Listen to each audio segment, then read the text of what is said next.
కృష్ణుడు తన జ్ఞానబోధ ద్వారా అర్జునునికి కలిగిన నిస్పృహను తొలగించే ప్రయత్నానికి పూనుకొని అన్ని భగవంతుని చేత నడపబడు కార్యాలే అని, తాను కేవలం నిమిత్తమాత్రుడేనని అర్జునునికి బోధిస్తున్నారు. మరింతగా ప్రాణుల పుట్టుక గురించి చావుల గురించి వర్ణిస్తూ అదే అర్జునుడిలో మిథ్యలను మెల్లమెల్లగా తొలగిస్తున్నారు జగదాచార్యులు. ఇలా అంటున్నారు: అవ్యక్తదీని భూతాన్ని వ్యక్తమధ్యాని భారత అవ్యక్త నిధనాన్యేవ తత్రకా పరివేదన. ఈ జీవకోట్లన్నీ కూడా పుట్టుకకు పూర్వం కనబడవు, పుట్టాక కనిపిస్తాయి, మరణానంతరం కనబడకుండా పోతాయి. అటువంటి భ్రాంతిమయమైన దేహాల కోసం దుఃఖించడం ఎందుకు? ఇది కృష్ణుడు అర్జునునికి వేస్తున్న ప్రశ్న. ఈ శ్లోకంలో మరొక అందం కూడా దాగుందండి. మనం దాన్ని పట్టుకోగలగాలి జాగ్రత్తగా విని. ప్రాణులన్నీ కూడా మొదట ఏ అవ్యక్త రూపాన్ని కలిగి ఉన్నాయో చివరకు తిరిగి అదే అవ్యక్త రూపాన్ని పొందుతున్నాయి. అంటే ఏ రూపం లేని స్థితిని అవ్యక్త రూపం అంటాము. ఒక రూపాన్ని స్వీకరించి కర్మానుగుణంగా జన్మించడాన్ని వ్యక్త రూపం అంటాం అన్నమాట. ఇప్పుడు ఇది గమనిస్తే ముందర అవ్యక్త రూపం, మరణం తర్వాత అవ్యక్త రూపం. అంటే దీన్ని బట్టి ఏమర్థం చేసుకోవచ్చు? అన్నీ కూడా వచ్చిన చోటికే చేరుకుంటున్నాయన్నమాట. కాబట్టి వీటి గురించి అంతగా బాధపడవలసిన అవసరం లేదని కృష్ణ పరమాత్మ బోధిస్తున్నారు. ఇది మనం మనుషులకే అన్వయించాము. వేదాంత డిండిమలో శంకరాచార్యుల వారు దీనినే జగత్తుకు అన్వయించారండి. ఎందుకంటే చరాచరమైనది జగత్తు కూడా. జాయతే గచ్చతే ఇది జగత్ అన్నారు కదా. అందుకని అలా శంకరాచార్యుల వారు జగతికి కూడా ఈ భావనని అన్వయించారనమాట. ఎన్నాదౌ యచ్చ నాస్త్యంతే తన్మధ్యే భాతమప్యసత్ అతో మిథ్యా జగత్సర్వం ఇతి వేదాంత డిండిమహ అన్నారనమాట. సృష్టికి పూర్వం లేనిది జగతి, సృష్టి ప్రళయం తర్వాత కూడా జగతి ఉండదు. మరి మొదట లేదు, ఆఖరున ఉండదు. అటువంటి జగతి ఇప్పుడు మనకు కనిపిస్తున్నా అది మిథ్యగానే భావించాలి. ఇప్పటి వరకు కూడా కృష్ణ భగవానుడు చెప్పిన సత్యాలను సంక్షిప్తంగా ఒకసారి తెలుసుకుందామా? ఆత్మ శాశ్వతము, ఈ బంధువులందరూ ఆత్మస్వరూపులే కాబట్టి దుఃఖించకు అని అర్జునుడికి చెప్పారు. తర్వాత దేహములు అశాశ్వతం, నీ కళ్ళ ముందున్న ప్రాణులందరూ ఒకప్పుడు నశించిపోయేవారే కాబట్టి దుఃఖపడద్దు. ఏ విధంగా ఆలోచించినా అర్జునుడు దుఃఖపడాల్సిన అవసరం ఎంతమాత్రమూ లేదని కృష్ణుడి బోధ ద్వారా తెలుస్తున్నది కదా. ఒకవేళ ఈ ఆత్మ పుడుతున్నది చస్తున్నది అనుకున్నా కూడా ఇప్పుడు చచ్చేది మళ్ళీ ఖచ్చితంగా పుడుతుంది. కాబట్టే ఆ విధంగా కూడా దుఃఖపడవద్దనేది మనకు కృష్ణ పరమాత్మ అందిస్తున్న బోధ.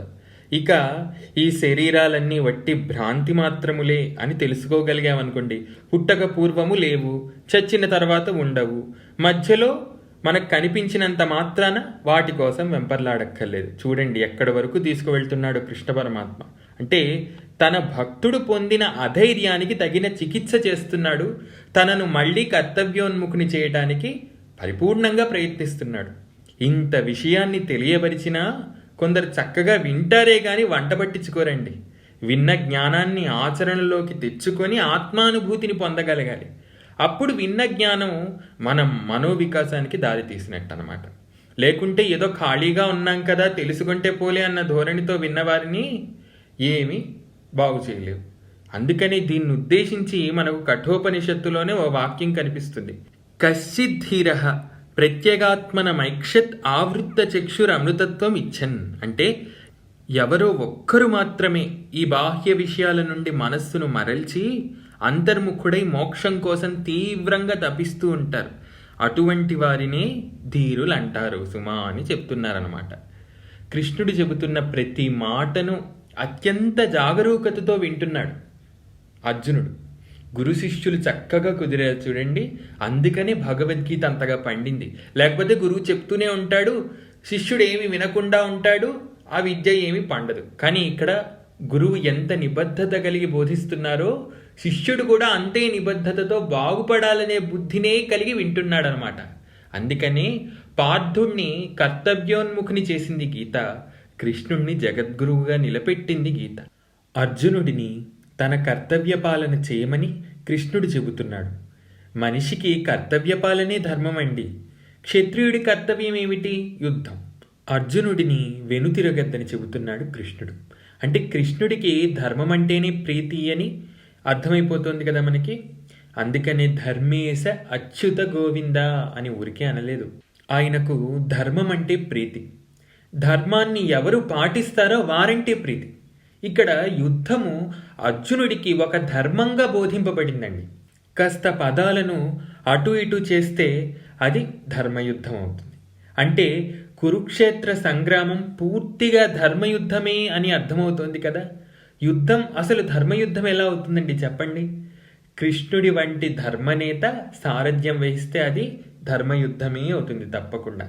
ఈ ధర్మ సూక్ష్మాలను మనం సమయం వచ్చినప్పుడు వివరంగా తెలుసుకుందాం. తర్వాత ఒక శ్లోకంలో అద్భుతమైన మాటను బోధిస్తున్నారండి కృష్ణ పరమాత్మ. అదేమిటంటే, యదృచ్ఛయా చోపపన్నం స్వర్గద్వారమపావృతం సుఖినః క్షత్రియ పార్థ లభంతే యుద్ధమీదృశం. మహాభారత సంగ్రామం తాలూకు కీలకాన్నంతా ఇక్కడ నిక్షిప్తం చేశారు కృష్ణ పరమాత్మ. అసలు కురుక్షేత్ర సంగ్రామాన్ని నిజానికి కృష్ణుడు తలుచుకుంటే ఎప్పుడో ఆపి ఉండేవాడు. కానీ అలా ఎందుకు చేయలేదంటారు? భూమిపైన అనేక మంది రాజులు రాక్షసాంశలతో జన్మించారు. వారి వలన భూమికి భారం ఏర్పడింది. వారి పీడను తొలగించి తిరిగి భూమాతకు ఆనందం కలగచేయటానికే కదా భగవానుడైన విష్ణుమూర్తి శ్రీకృష్ణుడిగా ఉద్భవించింది. అందుకని వారిని యుద్ధం ద్వారా మట్టుబెట్టాలని సంగ్రామానికి వ్యూహాన్ని పన్నారు.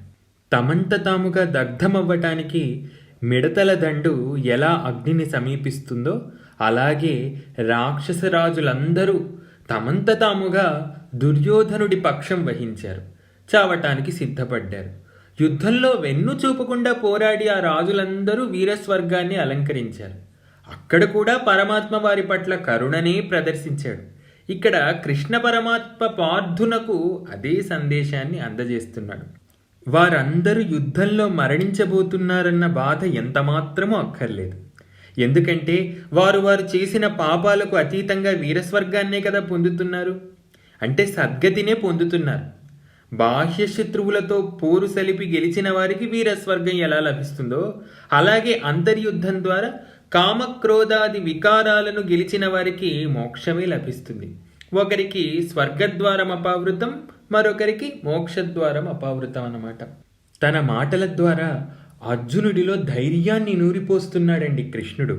ధర్మయుక్తమైన యుద్ధాన్ని చేయలేకపోతే అపకీర్తి పాలవుతాడని, ఆ అపకీర్తి చావు కంటే కూడా చాలా భయంకరమైనదని చెబుతున్నాడు.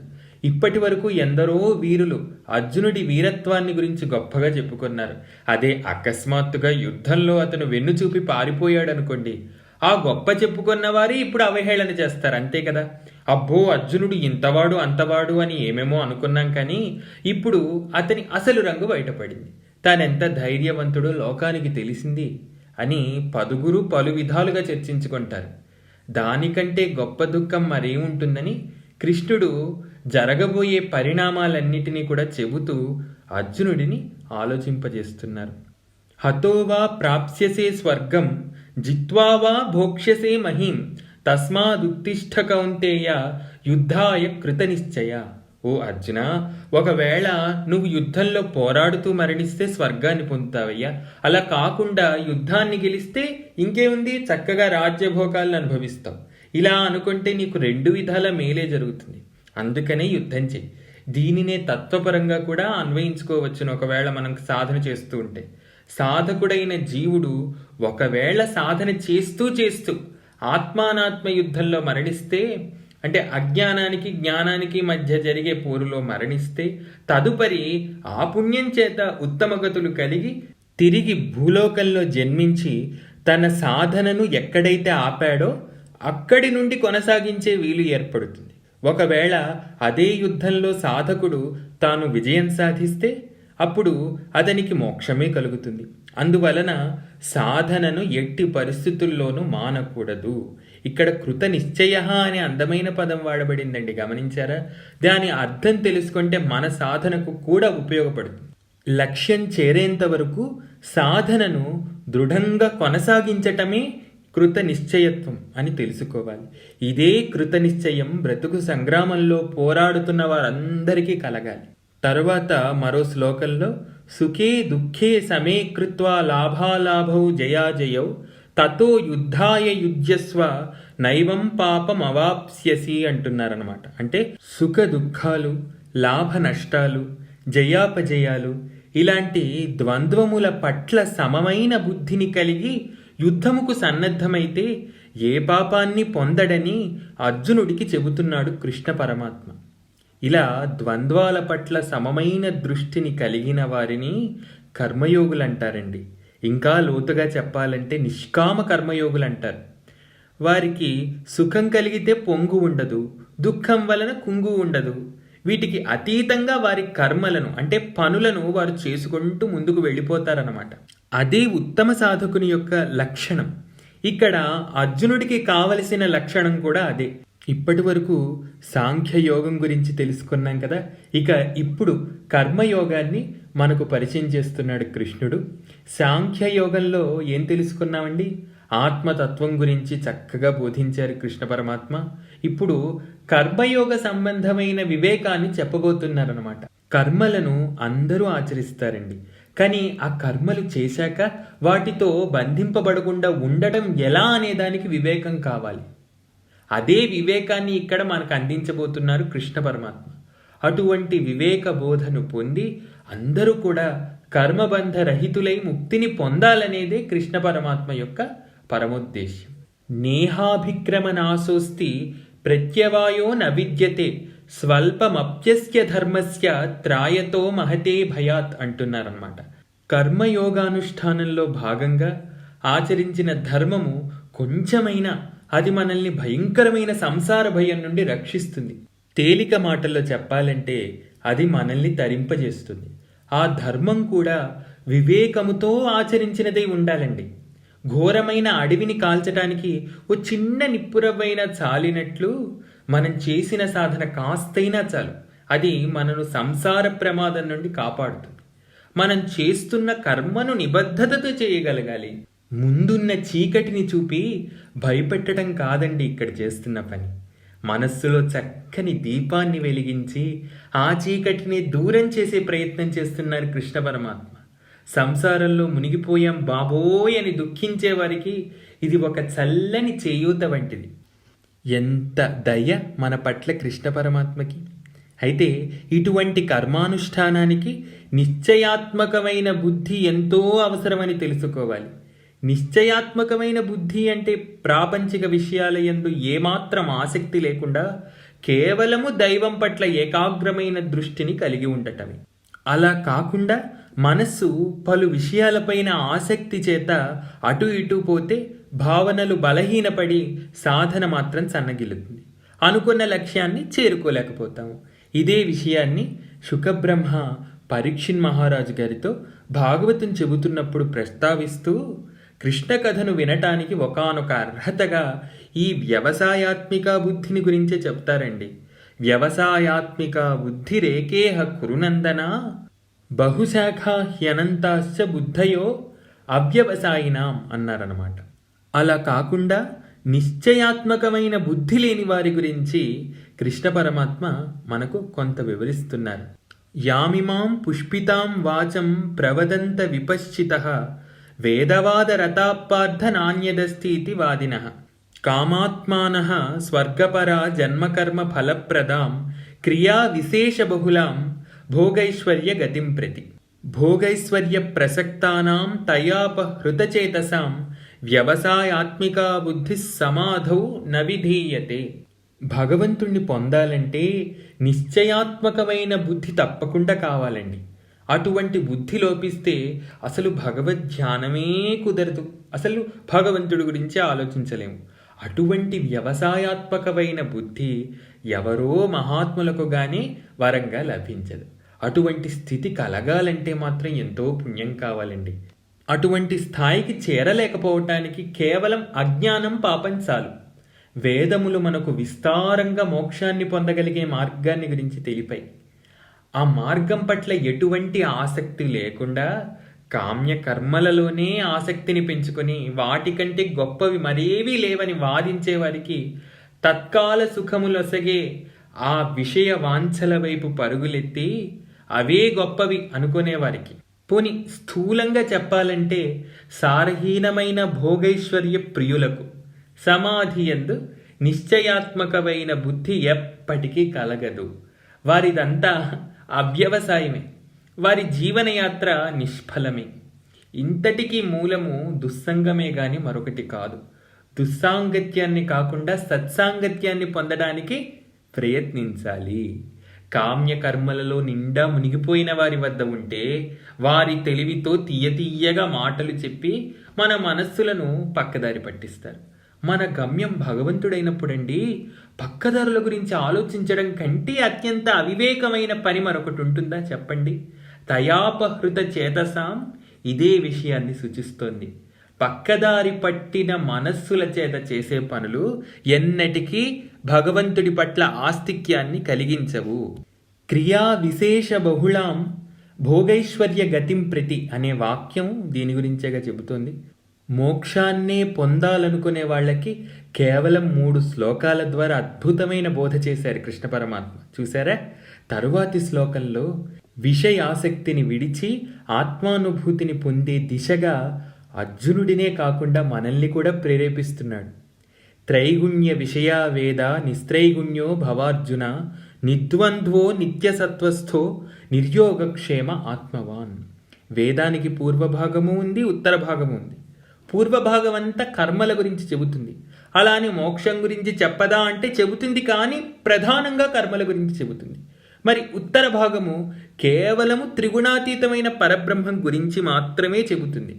అయితే అటువంటి త్రిగుణాత్మకమైన విషయాలు అంటే త్రిగుణాలతో కూడిన విషయాలు ఏమిటండి?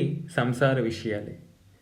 అలా వాటి గురించి చింతన చేయకుండా త్రిగుణాతీత స్థితిని పొంది అదేవిధంగా నీవే ఆత్మవని తెలుసుకొని యోగక్షేమాల పట్ల దృష్టిని సారించకుండా ఆత్మజ్ఞానివి కావాలి అన్నది ఇక్కడ కృష్ణుడి దివ్య ప్రబోధము. యోగక్షేమాల పట్ల దృష్టి లేకపోవటం అంటే ఏమిటి? అది తెలుసుకోవాలి. లేని వస్తువు దొరికితే దాన్ని యోగం అంటారు. అయితే ఉన్న వస్తువు కాపాడబడితే దాన్ని క్షేమం అంటారు. ఇటువంటి స్థితిని పొందడం చాలా చిత్రమైన విషయం. ఆత్మసాధన చేసేవారికి తామే ఆత్మ అన్న ఎరుక కలిగిన తరువాత ఇక పొందవలసిన స్థితి వేరుగా ఉండదు. ఇది ఎలాగంటే సూర్యుడు ప్రత్యేకంగా వెలుగునెప్పుడు ఆశించడు, ఆయనకు వెలుగు అసలు అవసరమే లేదు, ఎందుకంటే తానే వెలుగు కాబట్టి. అలాగే జీవుడు తాను ఆత్మనని తెలుసుకోనంత వరకు చుట్టూ ఉన్న వస్తువుల గురించి వెంపర్లాడతాడు. కానీ ఒక్కసారి తానే ఆత్మని, అహం బ్రహ్మాస్మి అనే పరిపూర్ణమైన స్థితిని అందుకున్న తరువాత తాను ఇక ప్రత్యేకంగా పొందవలసినదేదీ లేదని తెలుసుకుంటాడు. అయితే తానింక పొందవలసినది మరొకటి లేదు గనుక యోగం గురించి ఆలోచించాల్సిన పనే లేదు. ఉన్న శరీరం తాత్కాలికంగా ఏర్పాటు చేసుకున్న గుడారం వంటిదన్న సత్యం తెలిసిపోయింది కాబట్టి ఉన్నదాన్ని కాపాడుకోవాలన్న చింత లేదు. అంటే క్షేమం గురించిన కాంక్ష ఉండదు. అదన్నమాట నిర్యోగక్షేమంలోని అంతరార్థం.